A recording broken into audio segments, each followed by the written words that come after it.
इसी तरह नदी का परिवहन कार्य भी बड़ा महत्वपूर्ण है। नदी अपने बहने के दौरान अपने साथ कई पदार्थों को परिवहन करके लेके जाती है, एक जगह से दूसरे स्थान पर लेके जाती है। और नदी द्वारा परिवहन करने वाले जो सामान है, अवसाद है, जलोढ़ है, उसको कई तरीके से लेके जाती है, जिसमें सबसे पहला है लुढ़काकर। इसमें नदी के बहाव की शक्ति या क्षमता से भी अधिक बड़ी चट्टानें ढाल एवं दबाव एवं शक्ति के प्रभाव से लुढ़क कर आगे बढ़ती हैं। जब चट्टानें गोलाकार टुकड़ों में बदलती जाती हैं तो वो अधिक दूरी तक बाढ़ के साथ आसानी से लुढ़क कर बढ़ाई जा सकती हैं। इसी कारण पर्वतीय क्षेत्रों में लहरदार टुकड़े मिलते हैं। इस तरीके के टुकड़े आपको जब आप कभी हरिद्वार जाएं तो वहाँ भी आपको गंगा के किनारों के ऊपर मिलेंगे। लुढ़काकर ले जाने की क्षमता, जैसे पहले बताया कि पानी के अंदर कोई भी चीज़ जो गिरती है, डलती है, वो जितना पानी हटाती है उतना उसका वेट कम हो जाता है। इसी कारण नदी की परिवहन करने की क्षमता बहुत ज़्यादा होती है। लेकिन ये परिवहन करने की क्षमता जो है, इसका दारोमदार सबसे ज़्यादा नदी पानी वेग के ऊपर। पानी का वेग अगर तीव्र है तो वो चीज़ों को ज़्यादा दूर तक प्रवाहित कर ले जाएगा। अगर वेग कम है तो वो ज़्यादा दूरी तक उसको प्रवाहित नहीं कर पाएगा। और पानी का वेग, जैसे मैंने पूर्व में आपको बताया, कि इस बात पे मुनस्सर करता है, इस बात पर निर्भर करता है कि ढाल जो है वो कितना तीव्र है। जितना तीव्र ढाल होगा उतना ही पानी की गति तीव्र होगी। अब आप इसको ऐसे समझिए, मान लीजिए एक तो ये ढाल है,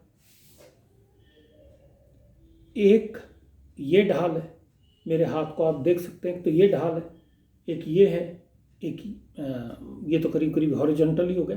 तो ढाल का कहने का मतलब ये है कि आप इसको ऐसे इससे समझिए, यूं है, फिर ये अलग अलग एंगल से जो ये एंगल है सरफेस और इसके बीच का, ढाल जितना तीव्र होगा उतना ही पानी की बहने की गति तीव्र होगी, और जितनी बहने की गति तीव्र होगी उतना ही वो सामान जो अपने साथ लेके आए उसको उतनी ही दूर तक ले जा सकता है।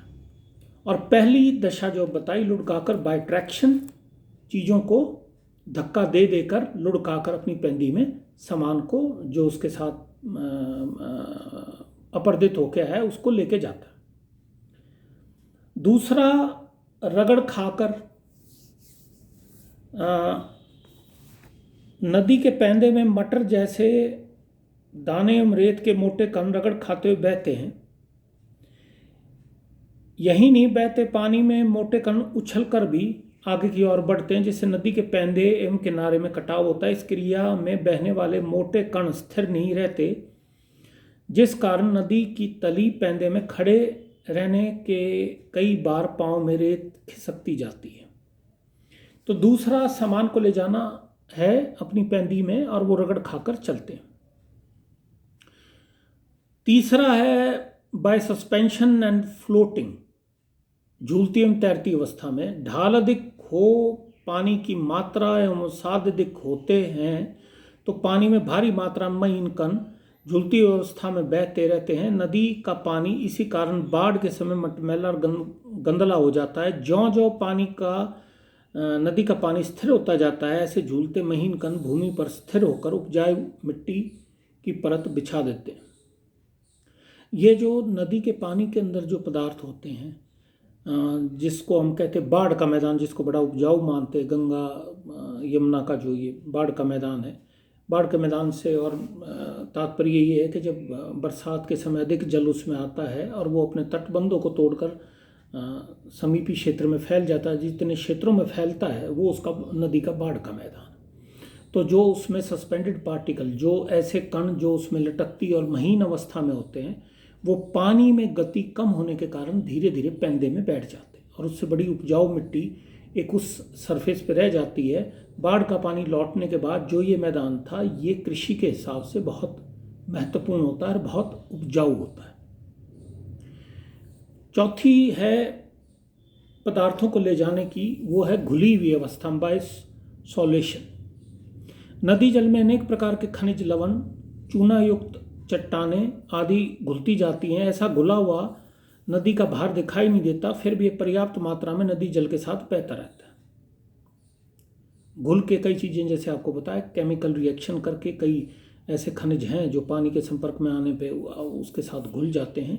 ये ऐसा मटेरियल होता है जो कि बारीक बहुत होता है और उसको खुली आंखों से देखा जाना संभव नहीं होता, तो वो उसके साथ घुल के और केमिकल रिएक्शन करके उसके साथ बहता जाता है।